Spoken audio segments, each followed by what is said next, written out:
Welcome to today's live stream. Got a really interesting video here to share with you. This is Viggo Mortensen, appears to be from 2002 on Charlie Rose. I really had no idea. I ran across this the other day at Faust Chicho's Instagram page. He's sharing a lot of information about what's really been going on in the Middle East as we all are waking up to what's happening over there. Let's take a listen and talk about it. Here we go.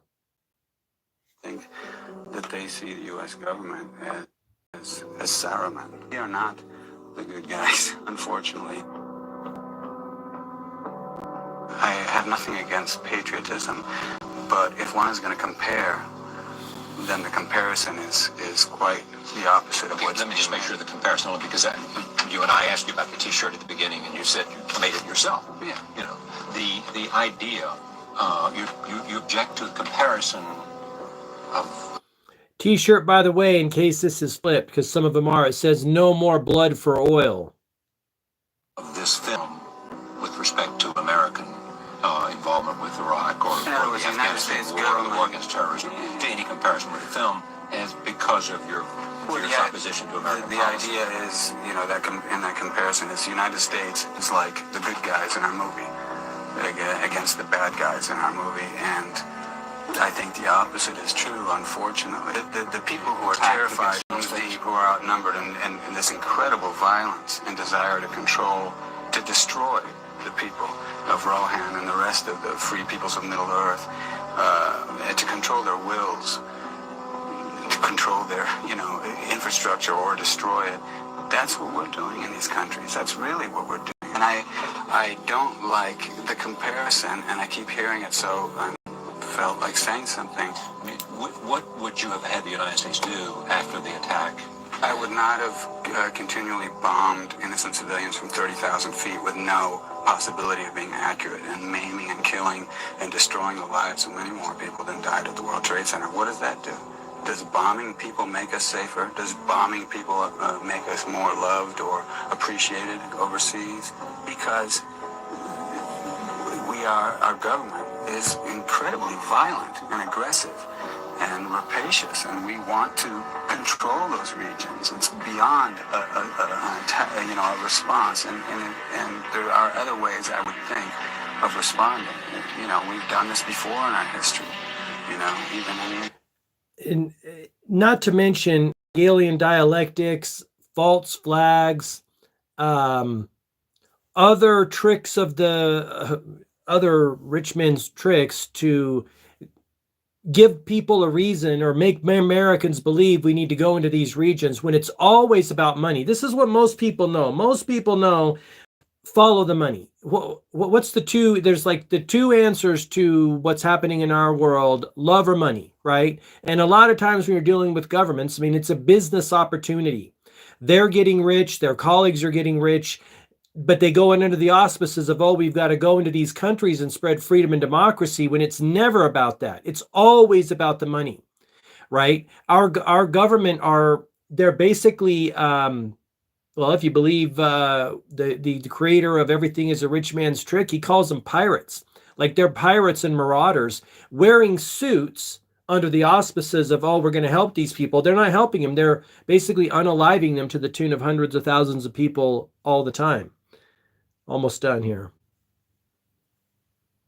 World War II, was it necessary to kill so many civilians in Dresden and places like that? Was it necessary to do things that way?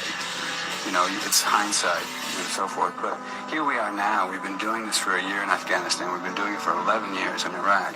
Can we not think about this? It's like the people on the ground in those countries who are the ones that are being affected. They're invisible. Mm-hmm. If they're not American, if they're not European, they don't exist. They're disposable. And more of them have died in the past year than died at the World Trade Center. What does that mean? Anything? Yeah, it's not about helping someone. And that's the great lie, right? We're going to go in and help these people, bring them freedom. The reality is Saddam Hussein and Muammar Gaddafi were trying to sell their oil for gold. I didn't know it at the time. They don't tell you that on the media. They just say these guys are bad characters. We got to remove them. The reality is Americans and people in the West are going to have an awakening, a day of reckoning sooner rather than later, I think, because those countries that are now out of play, and Americans are coming to the reality that, hey, we're next.